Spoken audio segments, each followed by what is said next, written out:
একাত্তর জানাল আমাদের সাথে যুক্ত হচ্ছে নাজির আমিন চৌধুরী জয়, সাধারণ সম্পাদক বাংলাদেশ ছাত্র ইউনিয়ন জাহাঙ্গীরনগর বিশ্ববিদ্যালয়। আশা করছি আমরা তাকে এই বড় পর্দায় দেখতে পাবো। নাজির আমিন চৌধুরী জয়, আশা করছি আপনি আমার কথা শুনতে পাচ্ছেন।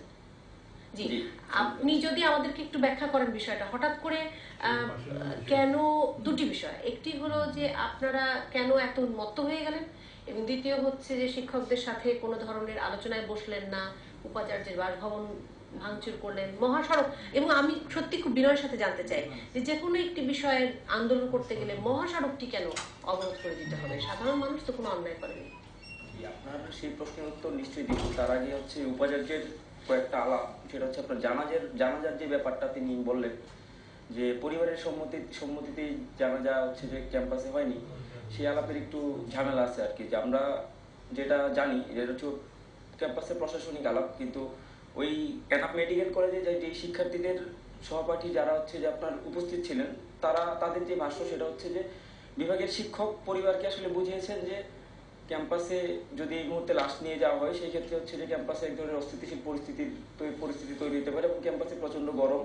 সেই কারণে হচ্ছে যে ক্যাম্পাসে লাশ না নেওয়াই ভালো। এবং একই সাথে ওনারা হচ্ছে যে এনাম মেডিকেল কলেজের পাশেই জানাজা পড়ানোর একটা প্রাথমিক ব্যবস্থা করেছেন। এবং পরবর্তীতে ক্যাম্পাসের শিক্ষার্থীরা জানতো যে ক্যাম্পাসে হচ্ছে যে জানাজাটা হবে, কিন্তু আমরা পরে দেখলাম যে ক্যাম্পাসে জানাজা হয়নি এবং ক্যাম্পাস প্রশাসন এখন বলছেন যে পরিবারের সম্মতিতে সেটা হয়েছে। কিন্তু বাস্তবতা একদমই সত্য, যেটা যে বিভাগের শিক্ষকরা পরিবারকে এক ধরনের প্রভোগ করেছেন যে আপনারা লাশটা নিয়ে যান, লাশ যদি হচ্ছে যে ক্যাম্পাসে নেন সেই ক্ষেত্রে হচ্ছে ক্যাম্পাসে গন্ডগোল হওয়ার আশঙ্কা আছে। আরেকটা বিষয়, উপাচার্য মহোদয় বলেছেন যে আপনার ক্যাম্পাসে পুলিশ ঢোকেনি, কিন্তু আমাদের কাছে যথেষ্ট পরিমাণ প্রমাণ আছে এবং সাংবাদিকদের কাছেও ছবি আপনি যদি চান সেটা সাংবাদিকদের কাছে পাবেন। জাহাঙ্গীরনগরের কর্মরত সাংবাদিকদের কাছে ক্যাম্পাসের ভিতরে, ক্যাম্পাসের যে প্রধান খেলার মাঠ, সেই খেলার মাঠে সাংবাদিকরা ছবি তুলেছেন যে পুলিশ ঢুকেছে এবং ছাত্রদের ধরেছে। তো আপনার যে প্রশ্ন যে কেন ঢাকা আরিচা মহাসড়ক অবরোধ করা হয়, তো সেই জায়গাতে আপনার দুইটা ছাত্র আপনার মারা গেছে এবং বাস ও ছেড়ির সাথে আঘাত করার ফলে তারা হচ্ছে যে স্পট ডেড হয়। তো এটা মূলত হচ্ছে রাস্তাকে কেন্দ্র করে, রাস্তাতেই তারা মারা যায়। এবং সারা বাংলাদেশে আপনি দেখেন যে কলেজ আপনার জেলার পর্যায়ে যদি আপনার কেউ মারা যায়, সাধারণ জনতা হচ্ছে আপনার রাস্তাতেই নামে। এবং আমাদের ক্যাম্পাসের আমরা রাষ্ট্রের কাছে হচ্ছে দাবি জানানোর জন্য সাধারণ শিক্ষার্থীরা শেষ পর্যন্ত রাস্তা অবরোধ করে, যেহেতু হচ্ছে যে দীর্ঘদিন যাবৎ উপাচার্য মহোদয় বলেছেন চাইনিজ প্রধানমন্ত্রী আসার জন্য আপনার রোডে যে আপনার গতি নিয়ন্ত্রক আছে সেটা হচ্ছে যে আপনার তোলা হয়, কিন্তু তারপরে দীর্ঘদিন পার হওয়ার পরেও শেষ পর্যন্ত এখন পর্যন্ত গতি নিয়ন্ত্রক স্থাপন হয়নি আর কি, দুইজন ছাত্র মারা যাওয়ার দিন পর্যন্ত। সেই প্রেক্ষিতে ছাত্ররা শেষ পর্যন্ত রাষ্ট্রের কাছে আপনার নজর আদায় করার জন্যই ঢাকা আরিচা সাধারণ মানুষকে জিম্মি করে তারপর রাষ্ট্রের নজরদারি করে, রাষ্ট্রের নজর আনতে হবে। সাধারণ মানুষ যদি আপনি জিম্মি করেন, তার আগ পর্যন্ত মানে আমরা যদি দেখি আর কি যে ক্যাম্পাসের যে অবস্থা, বিশ্ববিদ্যালয় প্রশাসন কোনো ধরনের আপনার কর্ণপাত করছে না। তার আগের দিন হচ্ছে যে বিশ্ববিদ্যালয়ে যখন আমরা যাই, জি নাজির আহমেদ আমিন চৌধুরী, আপনি যেটি বলছেন, আপনারা বলছেন সাধারণ মানুষের জিম্মি করে তারপর সরকারের নজর আনতে হবে বিষয়টা, তাই তো? সাধারণ মানুষ জিম্মি হচ্ছে সেটা যদি আপনি বলেন, তাহলে আপনার ৭১-এর যে ঘটনা আমরা যদি দেখি, বা ৫২-এর ভাষা আন্দোলন দেখি, বা ৯০-এর যে গণ আন্দোলন আমি দেখি, আপনার হরতাল হচ্ছে বিভিন্ন ইস্যুতে। মানে আমার তো এটা আমার বেসিক দাবি, আমার বিশ্ববিদ্যালয় প্রশাসন, আমার রাষ্ট্র আমার কথা শুনছে। আমার দুটো ছাত্র মারা আসছে দিনের পর দিন। কিছুদিন আগে আপনার অ্যানথ্রোপোলজি ডিপার্টমেন্টের বিশ্ববিদ্যালয়ের ৪১তম ভাষা আন্দোলনের সাথে আপনাদের রাস্তা অবরোধের তুলনা করছেন? ভাষা আন্দোলনের সাধারণ মানুষের সমর্থন ছিল, আপনার রাস্তা অবরোধে সাধারণ মানুষের সমর্থন আছে? নাজির আমিন চৌধুরী, আমার মনে হচ্ছে আপনি যে ধরনের মন্তব্য করছেন তাতে করে আলোচনাটা একেবারে ভিন্ন খাতে প্রবাহিত হবে। এবং একটি বিষয় শুধু আমি এখানে শিক্ষক আছেন ঢাকা বিশ্ববিদ্যালয়ের সাবরিনা সুলতান, আমি একটু জানতে চাচ্ছি যে আপনারা যে ভিসির ভাষা ভাঙচুর করলেন এটা কারণটা কি? জি শ্যামল দত্ত, আপনি দেখেন পরিস্থিতিটা হচ্ছে যে দুজন শিক্ষার্থীর মৃত্যুকে কেন্দ্র করে আপনার তার সঙ্গে তো ভিসি জড়িত না। সেটা যদি আপনি আমাকে বলতে দেন। হ্যাঁ বলুন। আমাদের মূলত আন্দোলনটা ছিল হচ্ছে আপনার শিক্ষার্থীদের মৃত্যুর প্রেক্ষিতে গতি নিয়ন্ত্রক এবং পদচারী সেতু স্থাপন এবং ক্ষতিপূরণ দেওয়ার দাবি। সেই দাবি শেষ পর্যন্ত উপাচার্যের বাসভবন পর্যন্ত কেন গিয়েছে? আপনার স্বায়ত্তশাসিত বিশ্ববিদ্যালয় হিসেবে ভিসি ম্যাম বললেন যে সরকারের নির্দেশে সেই হামলাটুকু হয়েছে, কিন্তু সেটা কেন ক্যাম্পাসের ভিতরে? বিক্ষুব্ধ ছাত্ররা শেষ পর্যন্ত উপাচার্যের বাসভবনে গিয়েছিল এই প্রশ্নটুকু জানতে যে কেন আসলে হামলাটুকু হয়েছে। সেই উত্তর উপাচার্য শেষ পর্যন্ত দেননি। তিনি তো বলছেন 6 দফা রাস্তার উপরে সই হয়েছে। বিক্ষুব্ধ ছাত্ররা উপাচার্যের বাসভবনে এই দাবি নিয়ে 6 দফা দাবি আদায়ের জন্য যাননি। 6 দফা দাবি আদায়ের যে প্রতিশ্রুতি উপাচার্য দিয়েছিলেন সেটা হচ্ছে আপনার একটা প্রতিনিধি দল উপাচার্যের বাসভবনে যাওয়ার পরে আমাদের হচ্ছে যে উপাচার্য মহোদয় 15 মিনিট সময় দেন যে আপনারা 15 মিনিটের মধ্যে রাস্তায় যান এবং আন্দোলনকারীদের সবাইকে সরিয়ে নিয়ে ক্যাম্পাসে ঢোকে, অন্যথায় হচ্ছে পুলিশ আক্রমণ করবে। কিন্তু আমরা দেখলাম যে 2.5 মিনিটের মাথায় পুলিশ আক্রমণ করে। উপাচার্য মহোদয়ের যে প্রতিশ্রুতি ছিল যে 15 মিনিটের মধ্যে যদি রাস্তা থেকে আমরা না সরি সেই ক্ষেত্রে হচ্ছে পুলিশ আক্রমণ করবে, কিন্তু আমরা দেখলাম যে 2.5 মিনিটের মাথায় পুলিশ আক্রমণ করে। এই যে পরিস্থিতি, এই পরিস্থিতিতে আপনি কি বলবেন? আপনার ক্যাম্পাসের 30 জনেরও বেশি শিক্ষার্থী আপনার পুলিশের রাবার বুলেটের দ্বারা আঘাতপ্রাপ্ত হয়েছে, সাংবাদিক গুলিবিদ্ধ, সাংবাদিক .0 ব্ল্যাঙ্কে হচ্ছে সাংবাদিকের পিঠে গুলি করা হয় এবং টিয়ার সেল, অগণিত মানুষ টিয়ার সেল খায় ক্যাম্পাসের ভিতরে। কিন্তু নাজনীন আহমেদ চৌধুরী, আমি উপাচার্য তো বলছেন যে তিনি রাস্তায় মহাসড়কে দাঁড়িয়ে উনি সিগনেচার করে দিয়েছেন, স্বাক্ষর করেছেন, মানে আমি একটু যদি উনি যদি এতখানি অ্যাসুরেন্স দিয়ে থাকেন এবং তারপরে তাহলে বিষয়টা তার বাসভবন পর্যন্ত কেন গেল? না নাজনীন আহমেদ চৌধুরী, আমি যদি একটু প্রশ্নটি করে দয়া করে আপনাকে বলবো যে একটু দ্রুত উত্তরটি দেবেন এবং দ্রুত মানে প্রশ্নের উত্তরটি দেবেন, কারণ আপনি যেটি বলছেন যে আপনারা জানতে গিয়েছেন কেন আপনাদের উপর হামলা হলো, সাবিনা সুলতানা চৌধুরী যেটি বলছেন এবং শ্যামল দত্ত যেটি বলছেন, উনি তো রাস্তায় দাঁড়িয়ে স্বাক্ষর করলেন, তারপরও তার মানে আপনারা রাস্তায় অবরোধ করছিলেন, অবস্থান করছিলেন, যে কারণে আপনাদেরকে একটি আলটিমেটাম দেওয়া হয় 15 মিনিটের যে আপনারা চলে আসেন। আপনারা চলে আসার পরে তো স্বাক্ষর করা সম্ভব না। উপাচার্য আমাদের হচ্ছে আহ্বান জানায় ওনার বাসায় যেতে এবং সেই প্রেক্ষিতে হচ্ছে যে 4 সদস্যের একটি প্রতিনিধি দল উপাচার্যের বাসায় যায় এবং সেই জায়গার ঘটনা হচ্ছে এই, উপাচার্য যদি বলেন যে রাস্তায় তিনি সবকিছু সই করেছেন তারপরে আমাদের উপাচার্যের বাসায় যাওয়ার কোনো প্রয়োজন পড়ে না। আপনি উপাচার্যের কাছে জানতে চাইতে পারেন যে আমরা তার বাসায় গিয়েছি কিনা, এবং সেটা তার আমন্ত্রণের ভিত্তিতে এবং বিশ্ববিদ্যালয়ের রেজিস্ট্রার উপাচার্য। আচ্ছা, বাসায় যাওয়ার পর উনি স্বাক্ষর করেন, উনি আমাদের প্রতিশ্রুতি দেন, হ্যাঁ আমাদের সকল দাবি উনি মেনে নেবেন, মেনে নেন। তারপরে আপনারা রাস্তায় কেন ছিলেন? তারপরে আমরা রাস্তায় ছিলাম কারণ আমাদের প্রতিনিধি দল রাস্তায় পৌঁছানোর কথা এবং তারপর আমরা রাস্তা অবরোধ তুলব, সেই আলাপে আমাদের উপাচার্যের সাথে হয়েছিল। আচ্ছা, কিন্তু সেই সময়টুকু আমরা পাইনি, আমাদের প্রতিনিধি দল আমাদের কাজ পর্যন্ত পৌঁছাতে পারে, তার আগে পুলিশ হামলা করেছে। আচ্ছা, তারপর আপনারা উপাচার্যের বাসায় ঘেরাও করেন এবং ঘেরাও করে ভাঙচুর করেন।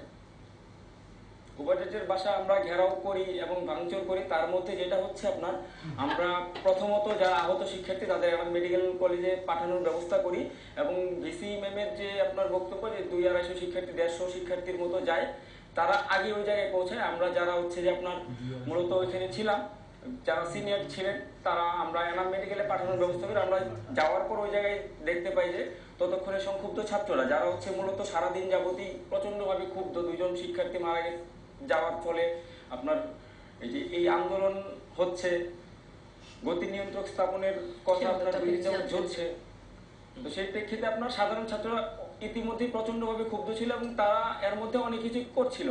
আমরা যাওয়ার পরে যে পরিস্থিতি ছিল, আমরা যাওয়ার পরে তাদের যথেষ্ট পরিমাণ থামানোর চেষ্টা করি এবং ভিসির বাসায় আপনার আপনি যদি যান দেখবেন 2টো গাড়ি পার্ক করা ছিল। সাধারণ ছাত্র যদি ওই পরিমাণ ভাঙচুর টুকি করতো সেক্ষেত্রে 2টো গাড়ি আসলে ভাঙচুর হতো, কিন্তু আপনি দেখতে পান যে 2টা গাড়ি আসলে কোনো ক্ষতি হয়নি না। কিন্তু তারপরে শিক্ষকদের উপরে হামলা হলো কেন? 7 জন শিক্ষকের উপরে আপনারা হামলা করলেন, বেশির ভাষা ভাঙচুর করলেন, বললেন বিক্ষুব্ধ ছাত্ররা করছেন। 7 জন শিক্ষকের উপরে হামলা আপনি যদি দেখেন, এই 7 জন শিক্ষক বিশ্ববিদ্যালয়ের অসংখ্য শিক্ষক, উপাচার্য মহোদয় যেটা বলেন 30 জন শিক্ষকের মতো ওই জায়গায় উপস্থিত ছিলেন। এদের মধ্যে অধিকাংশ শিক্ষকই ছাত্রদের উপরে প্রথম দফা চড়া হচ্ছিলেন। হ্যাঁ, শিক্ষকরাও ছাত্রদের উপরে প্রথম দফায় চড়া হয়েছে। মানে কি তারা মারমুখী হন? হ্যাঁ, যথেষ্ট পরিমাণে মারমুখী ছিলেন। আমার মনে হয় নাজির আমিন চৌধুরী জয়, আপনাকে অনেক ধন্যবাদ আমাদের সাথে যুক্ত হওয়ার জন্য। ডক্টর ফারজানা ইসলাম, আপনাকে অনেক ধন্যবাদ জানাচ্ছি আমাদের সাথে যুক্ত হওয়ার জন্য। এই প্রসঙ্গে সাবিনা সুলতানা চৌধুরী কিছু বলেন যদি আমি বিরতিতে যাবো। হ্যাঁ, আমি যেটা বলতে চাচ্ছি, আপনিও জানেন মিথিলা, সাংবাদিকতার ছাত্র হিসেবে, যে কোনো ঘটনারই আসলে বিভিন্ন দিক থাকে, বিভিন্ন পার্সপেক্টিভ থাকে। আমার কাছে মনে হয়েছে গত কয়েকদিনে এই যে বিষয়টি জাহাঙ্গীরনগর বিশ্ববিদ্যালয় গত 3 বছর 3 মাসে খুব স্থিতিশীল একটা অবস্থায় ছিল, যেটা আমরা জাহাঙ্গীরনগর বিশ্ববিদ্যালয়ে খুব কম দেখি। নানা সময় নানা পরিস্থিতি এখানে তৈরি হয়। তো একজন উপাচার্য, একজন নারী উপাচার্য, আমি নারী বলে কোনো আলাদা সুযোগ সুবিধা তার জন্য দাবি করছি না, বা তিনিও হয়তো দাবি করছেন না, কিন্তু একজন উপাচার্য এটি স্থিতিশীল অবস্থায় রেখে বিষয়টি চলছিল এবং একটি দুর্ঘটনা ঘটলো, যে দুর্ঘটনাটি আসলে বিশ্ববিদ্যালয়ের প্রিমিসেসের বাইরে। হ্যাঁ, এবং তারপরে তাদের স্বজনদের কি মতামত, দুই পক্ষেরই আমরা মতামত শুনলাম, যে কেউ বলছেন যে পরিবার চাইছে, কেউ বলছে পরিবার চায়নি বা শিক্ষকরা প্রভাবিত করেছে। সেই জায়গা থেকে বিষয়টি এই পর্যন্ত কেন চলে গেল এবং যেটি একটি দুর্ঘটনা ছিল সেটি কেন একটি উপাচার্য বিরোধী আন্দোলনে পরিণত হতে যাচ্ছে বা এই ধরনের মতামত কেন তৈরি হচ্ছে, আমার মনে হয় যে এই জায়গাটির একটি ইনভেস্টিগেশন আসলে দরকার। হ্যাঁ, ইন্টারপ্রিটেটিভ ইনভেস্টিগেটিভ রিপোর্ট করার এখানে সুযোগ আছে। একটা বিষয় মনে হচ্ছে যে ধরুন কোনো কারণে যদি জানাজাটি ক্যাম্পাসে না হয়, কোনো একটি আশঙ্কাকে কেন্দ্র করে, সেটা কি অন্যায়? না, মানে আপনার মনেই হতে পারে যে এরকম একটা জানাজা হতে গেলে এখানে আরো ভোলাটাইল একটা সিচুয়েশন মানে সেটির জন্য ছাত্ররা আমার কাছে কতটা হচ্ছে, আমি একটু যুক্ত করতে চাই, সেটা হচ্ছে যে পরিবারের কথা যেহেতু এসছে, আমার মনে হয় যে এখন পরিবারের মতামতটা এখন আসলেই নেওয়াটা জরুরি। আমার মনে হয় যে সেই জায়গা থেকে অনেক কিছু পরিষ্কার হয়ে যাবে, যে পরিবার কেন সে সময় চায়নি বা কি ধরনের পরিবার চায়নি না তাদের। এবং আমি মাননীয় উপাচার্য ম্যাডামের কাছে আমি আরেকটি কথা বলতে চাই যে ওনার দিক থেকেও এখন ছাত্ররা যেভাবে বলছে যে কিছু ডকুমেন্টেশন আছে এভাবে করে ছবি, আমার ধারণা ওনার বাসভবনে ভাঙচুর হয়েছে, সেখানে নিশ্চয়ই সিসিটিভি ছিল এবং কিভাবে কি হয়েছে সিসিটিভিও ভাঙা হয়েছে, আমরা পত্রিকা রিপোর্টে দেখেছি।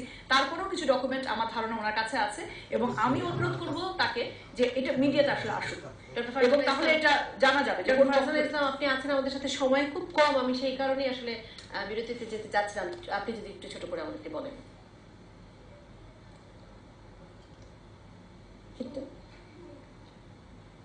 বলার সুযোগ পাবো না? জি জি, আপনার কাছে আমি গিয়েছি। হ্যাঁ, আচ্ছা, আমি বলতে আমাকে একটু সুযোগ দিয়েছেন, এই জন্য ধন্যবাদ। আমি মনে করি আমার যে ছাত্র জয়, ও আমাদের খুবই প্রিয় ছাত্র, চারুকলার সৃজনশীল ছাত্র, কিন্তু ও যে অনর্গল এতগুলো মিথ্যা কথা বলে গেল যে আমি অত্যন্ত ব্যথিত বোধ করছি। আমি একটা ডকুমেন্ট দেখাচ্ছি, যেটা এখানে আমরা 27 তারিখ দুপুরবেলায় ওদেরকে মহাসড়কে তুলে আনতে গিয়ে ওরা যখন 6টা দফা দাবি দিল, আমরা সেটি রাস্তায় দাঁড়িয়ে স্বাক্ষর করেছি। আমাদের স্বাক্ষর এখানে আছে, 3 জন প্রশাসনের সর্বোচ্চ ব্যক্তি। তারপরও আবার 4টার সময় আমরা তাদেরকে ফিরিয়ে আনতে যাই। তার কারণ হলো আমাদের উপরে সরকারের থেকে প্রচন্ড চাপ যে মহাসড়কটি খুলে দেওয়ার জন্য ছাত্রদের যেন আমরা ফিরিয়ে নিয়ে আসি। আমরা তাদেরকে ফিরিয়ে আনতে গেলে তারা আমাদেরকে লাঠি মারার চেষ্টা করে, আমাদেরকে অশ্রাব্য ভাষায় গালিগালাজ করে এবং এই ছেলেরা আমাদেরকে মানে কোনোভাবেই আমাদের কথা যখন স্বীকার করছে না, তখন তারা রাস্তার মধ্যে শুয়ে পড়লো। আমরা তাদের মারিয়ে আসতে পারলাম না। তারপরে আমরা বুঝিয়ে বলে অনেক চেষ্টা করি, কিন্তু আমরা তাদেরকে ছেড়ে এসেছি, দাবি রেখে যে তোমরা অবশ্যই রাস্তা থেকে সরে আসবে, কারণ আমার নিয়ন্ত্রণের বাইরে চলে যাচ্ছে, পুলিশ আমার কথা পরে শুনবে না। এই অবস্থার প্রেক্ষিতে আমরা যখন ফিরে আসি 5:30টায়, তখন তারা পিছন 5টি ছেলে আসে। ইতিমধ্যে সাভারের ইয়নও আমার বাসায় এসে আছে, উনি আমার সাথে বসেছিলেন এই বিষয়টা নিয়ে কি করা যেতে পারে। পুলিশ এসপির সাথে, ঢাকা এসপির সাথে আমরা যোগাযোগ রাখছিলাম যাতে কোনোভাবেই পুলিশ এখানে ছাত্রদের উপর নিপীড়ন না করে, কিন্তু ঢাকার এসপি বলেছেন, ম্যাডাম আমি আপনার কথা আর রাখতে পারবো না, আমাকে একেবারে উপর থেকে নির্দেশ দেওয়া হয়েছে, জাহাঙ্গীরনগরের ভাইস চ্যান্সেলর মহাসড়ক বিষয়ে কোনো সিদ্ধান্ত নেওয়া যাবে না। তাহলে সেই অবস্থায় আমি কি করে নির্দেশ দিলাম পুলিশকে ওখানটায়, এবং সেখান থেকে কেন তারা দৌড়ে চলে এলো একেবারে দল বেঁধে পুলিশ ক্যাম্পাসে ঢুকে নিয়ে। আমি বলছি ক্যাম্পাসে ঢুকেছে রাত 10টায়, আমার আহ্বানে আমি যখন দেখেছি যে আমার বাড়িঘর ভেঙে ফেলেছে, আমি যেখানে বসে আছি জানালার পিছনে, এই পর্দার পিছনে অনেক ধন্যবাদ আপনাকে। আমার মনে হয় যে এটি আরো বেশি করে অনুসন্ধানের দাবি রাখবে, এটাই আলোচনা করবো আমরা। ফেরত আসছি আরো একবার।